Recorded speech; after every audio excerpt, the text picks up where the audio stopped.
J'ai l'impression qu'on m'a retourné mais dans tous les sens pendant 4 heures et j'ai pris mon pied.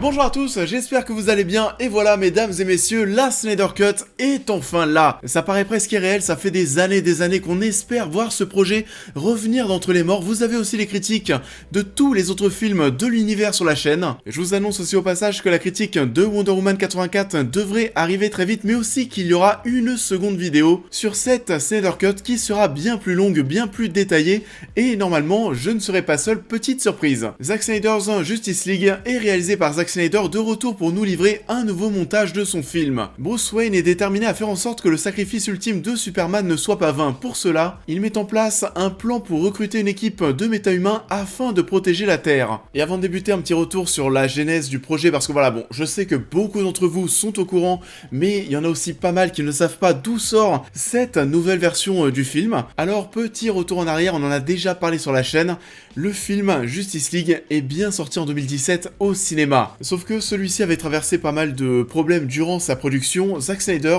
avait dû quitter le projet suite au suicide malheureux de sa fille. Il a donc été remplacé par Joss Whedon pour finir le film. Le tournage était déjà fini, mais Joss Whedon a retourné pas mal de choses avec l'accord de Warner, ce qui a fait qu'au final, on avait eu un montage qui était totalement différent au cinéma. Totalement différent de la vision de Zack Snyder, il fallait aussi que le long métrage dure 2 heures, et ça s'est senti parce que le film était nul. Et ça ressemblait plus à un gigantesque cahier de brouillon qu'autre chose. On voyait clairement les deux visions des réalisateurs qui s'opposaient, et là ça se voit encore plus. C'est nul! Parce que oui, Zack Snyder, avec le soutien des acteurs, le soutien de tous les fans, a eu l'accord de Warner pour nous proposer son film. Celui qu'il aurait voulu nous présenter au cinéma, une version de 4 heures qui est désormais disponible, et j'ai pris un pied monumental.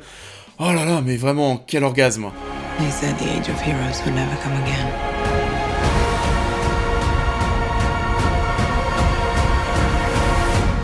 On est sur une Snyder Cut qui va être très différente de la version qui nous a été proposée, qui a été finalisée par Joss Whedon et qui a été proposée au cinéma, qui était une daube encore, je le rappelle. Le projet est dorénavant et sans surprise, plus sombre, plus mature, moins Marvel, plus grandiose aussi bien sûr. Il y a des tonnes de nouveaux plans inédits qui n'ont jamais été montrés. On passe quand même d'une version de 2 heures qui a été charcutée dans tous les sens, oui, à une version de 4 heures qui est incroyable. Je vais pas faire durer le suspense plus longtemps, mais bien sûr qu'on va revenir sur tout ça avec bien plus de détails. C'est une version de 4 heures qui me faisait un peu flipper à l'origine parce que oui, on parle d'un long métrage qui dure très longtemps, qui dure 4 heures, et j'avais peur qu'on se retrouve devant un résultat qui était peu digeste. Au final, il n'en est rien, vu comment c'est spectaculaire, j'ai pas vu le temps passer, je me suis retrouvé en fait comme si je me retrouvais devant la version longue du Retour du Roi. C'est pareil, tu prends ton pied, tu kiffes, t'as envie que ça ne s'arrête jamais. Puisqu'on parle du fait que ça s'arrête, on va parler de la fin, mais oui, on nous tease une suite qui malheureusement n'aura jamais lieu. On va peut-être vivre, et ça sera assez amusant, un nouveau soulèvement des fans pour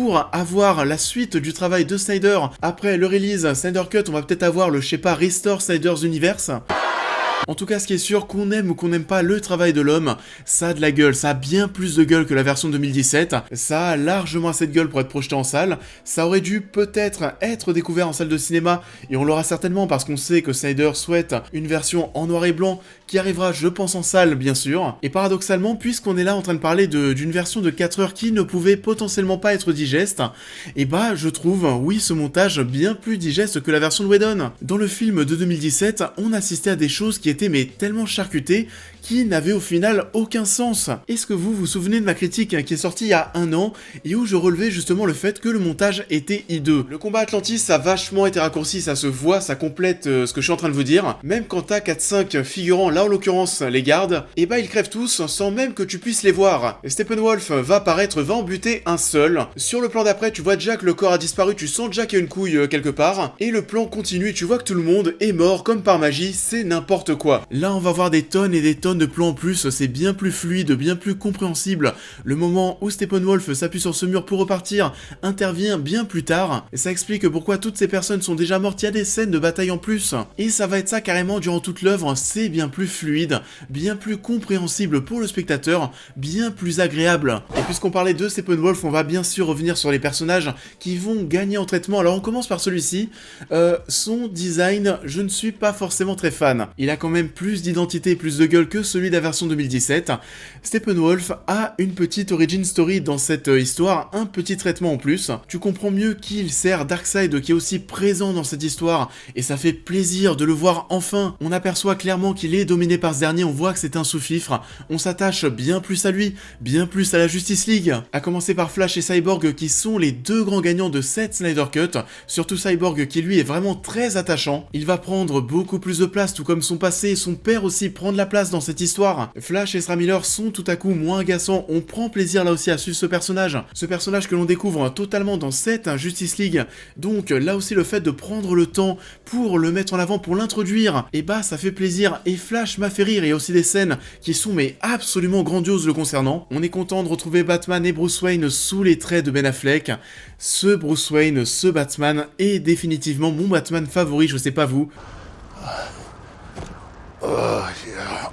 Oh, something's definitely bleeding.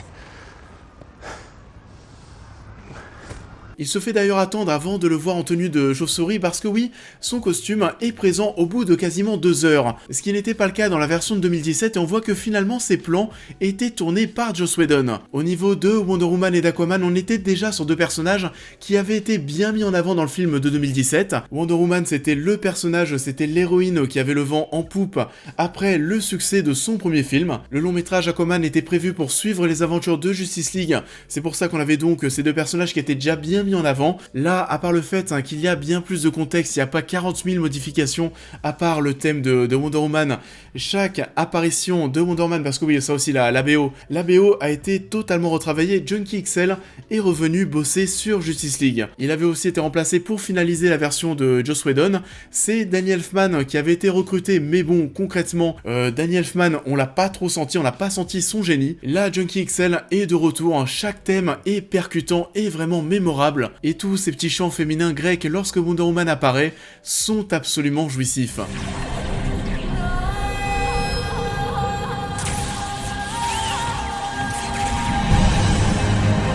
Et bien entendu, l'une des choses les plus attendues de cette Snyder Cut, c'était le retour de Superman dans son costume noir. Toutes ces scènes qui ont été reshoot avec la moustache de l'acteur qu'il a fallu faire disparaître d'un point de vue numérique n'existent plus et ça fait du bien aussi. Son retour va être encore plus mythique, encore plus divin, on va prendre le temps de le teaser et ça fait kiffer de voir le personnage traité de la sorte. En fait, on sent que Snyder, et ça depuis le tout début, on sent que Snyder, on sait qu'il aime Superman. Il a dû à chaque fois lui rendre ses lettres de noblesse, que ce soit dans la version longue de Batman et Superman, mais aussi maintenant avec cette Snyder Cut. On sent que le réalisateur aime ce super-héros, ce héros avec lequel il a lancé cet univers, là où Warner a toujours tendance à chercher à l'étouffer, à le détruire. Vous connaissez mon avis sur tous les films, on en a déjà parlé, on sait que c'est un DC Universe qui bat de l'aile depuis le début, ça n'a pas matché, mais on a vu que Snyder avait quand même sa vision, avait quelque chose à nous proposer, quelque chose qui a de la gueule, quelque chose qui est bon, et il s'est battu, et on s'est tous battus pour avoir la fin de son travail. Snyder a quand même réussi aujourd'hui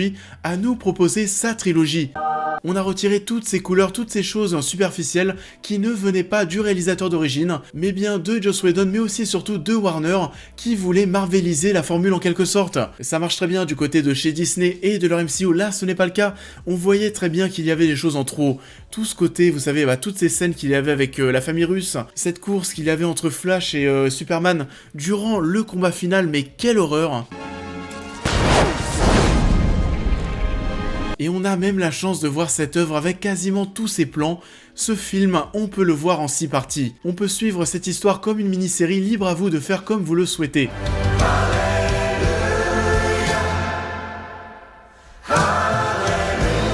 Vous l'avez compris, j'ai adoré ce nouveau montage de Justice League qui me fait totalement oublier le film de 2017. C'est plus spectaculaire, plus sensationnel, plus marquant, plus mythique.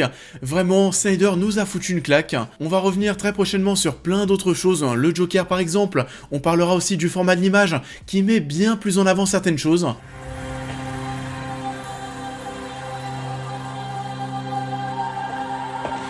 Mais en attendant, pour un premier avis à chaud, oui, vous pouvez totalement vous lancer sur cette nouvelle version. C'est disponible un petit peu partout au prix de 13,99€ en VOD, mais j'ai déjà très hâte d'avoir le film entre les mains en version Blu-ray 4K.